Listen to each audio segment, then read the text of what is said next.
one. Edmund Spenser echoes the same sentiment with Sonnet 75 of this Amoretti sonnet sequence. One day I wrote her name upon the strand. Let baser things devise, to die in dust, but you shall live by fame. By verse your virtues rare shall eternize, and in the heavens write your glorious name. Norin 867. These optimisms concern the immortality of literature, so blithe, confident, and creepingly masculocentric, no longer seem entirely convincing in relation to the world we now find ourselves. And for her part, Armantrout does not offer any appeal to the power of art in the face of certain death. Remarkably, however, she also doesn't take up the expected opposite position as Percy Shelley does in the final lines of Ozymandias. Nothing beside remains. Round the decay of that colossal wreck, boundless and bare, the lone and level sands stretch far away. Nor an Anthology of English Literature, Volume 2, page 725 to 726. Rather, instead of either of these two options, it's the recent scientific suggestion to her that's the act of writing, and not the work itself, that will exist forever.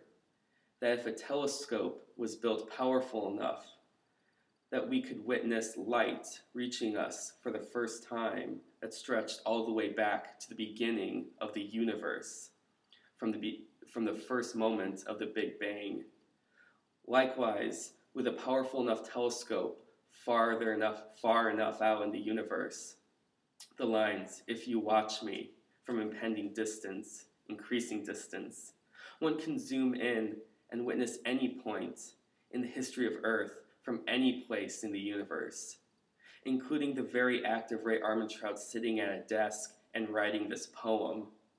Thus it is the act of writing poetry, and not the poem itself, that will carry on through space and time, forever writing this, always.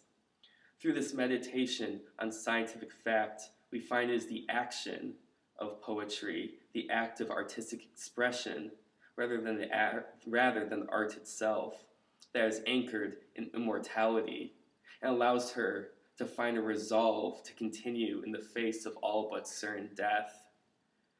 The compressed epiphanic moment here is surely an optimistic and life-affirming one, despite inverting our conventional assumptions by arguing what is meaningful is not the thing itself, but the act of its performance.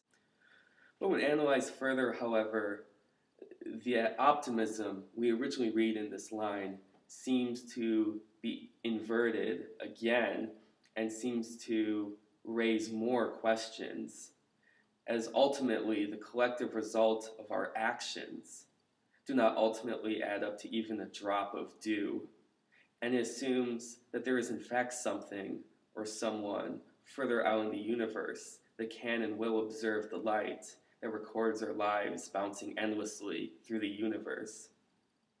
Our lives may be preserved by the peculiar scientific phenomena of light, but there is no guarantee that that anyone will ever bear witness to this fact, and what will that witness signify or accomplish.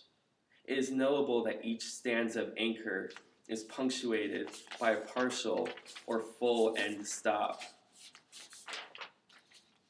Widely expected, if you will, cataclysm, period.